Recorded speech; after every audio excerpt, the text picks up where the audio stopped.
नमस्कार मित्रों। आज पुनः मैं विकास वर्धन एक नई कहानी के साथ आप लोगों से रूबरू हो रहा हूँ। आज की कहानी है मलुका दास की। आशा करता हूँ आप लोग मलुका दास के बारे में सुने होंगे। मलुका दास एक कवि हुआ करते थे। उन्होंने एक कविता लिखी थी, अजगर करे न चाकरी पंछी करे न काम, दास मलुका कह गए सबके दाता राम। उन्होंने एक कविता रच तो दी, लेकिन उन्हें अपनी ही द्वारा रचित कविता पर संदेह उठा मन में कि मैंने कह तो दिया कि सबके दाता राम, लेकिन क्या अगर मैं खाना खाना बंद कर दूं तो क्या राम मुझे खाना खिलाएंगे? यह है संभव? तो उन्होंने सोचा कि क्यों ना इस कविता की परीक्षा ली जाए। क्या यह कविता वास्तव में सही निकली है मेरे हृदय से? उन्होंने खाना खाना अगले दिन से बंद कर दिया। बोला कि मैं अब खाना नहीं खाऊंगा। घर के लोग दबाव बनाने लगे, नहीं नहीं खाना खा लीजिए, क्या बात हो गई, खाना खा लीजिए, लेकिन बताते नहीं किसी को बात क्या है। वो तो अपनी कविता की परीक्षा ले रहे थे। मैं जो कविता लिखा हूँ, अजगर करे न चाकरी पंछी करे न काम, दास मलुका कह गए सबके दाता राम, यह कविता सही है या नहीं। कुछ दिनों बाद उन्हें लगा क्या, जब 2 दिन करीब बीते, 2 दिन फिर उन्हें लगा कि कहीं ये लोग दबाव बनाकर मुझे खाना खिला ना दे और मैं भी ना कमजोर पड़ जाऊं इन लोगों के बीच, क्योंकि लोग खाना लेकर रोज आते हैं, मुझे भी भूख लगी है, खाने का मेरा मेरा भी मन होता है।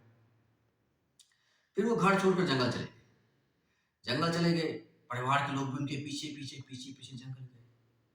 उन्हें लगा कि जंगल में फिर से ये लोग मेरे पीछे आ गए। बस वो क्या किया कि एक ताड़ के पेड़ पे चढ़ गए ऊपर।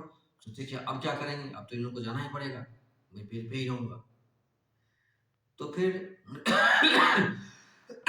उनकी पत्नी, उनका बच्चा, सबने क्या किया कि खाना वहीं पेड़ के नीचे रख दिया। चूंकि जंगल था, रात अंधेरी थी, जंगली जानवरों का डर था, तो सब लोग वापस चले गए यह कहते हुए कि जब आपका मन बदले तो नीचे उतर कर खाना खा लीजिएगा। खाना मैं नीचे रख दिया। खाना छोड़ करके उनकी पत्नी बच्चे सब लोग वापस चले गए। दास मलुका पेड़ पर बैठे रहे। रात्रि के जब 12 बजे, 12 से अधिक हुए, तो डाकुओं का एक झुंड आ रहा था बहुत पीछे से।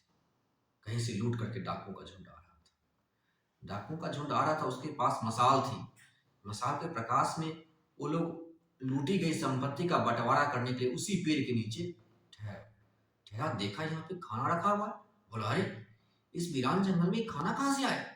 जरूर किसी की साजिश है, कोई मुझे जहर मिला हुआ खाना खिलाना चाहता है। देखो आसपास कौन है, उसने अपने आदमियों को कहा।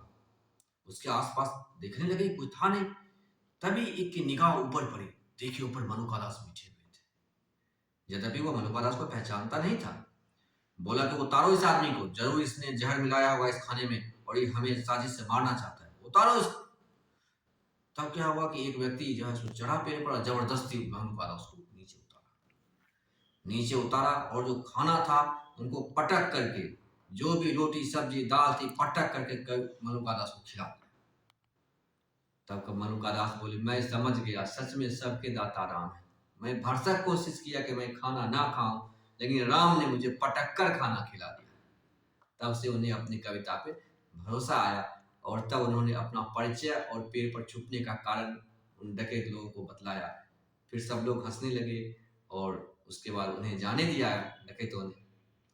फिर वो अपने घर आए और तब ये संस्मरण में उन्होंने लिखा कि मैं इस प्रकार से अपनी कविता पे प्रयोग कर रहा था कि मैं जो लिख दिया यह सही है या नहीं, लेकिन वास्तव में मैं जो लिखा हूं, अजगर करे न चाकरी पंछी करे न काम, दास मलुका कह गए सबके दाता राम, यह बात 100% सही है।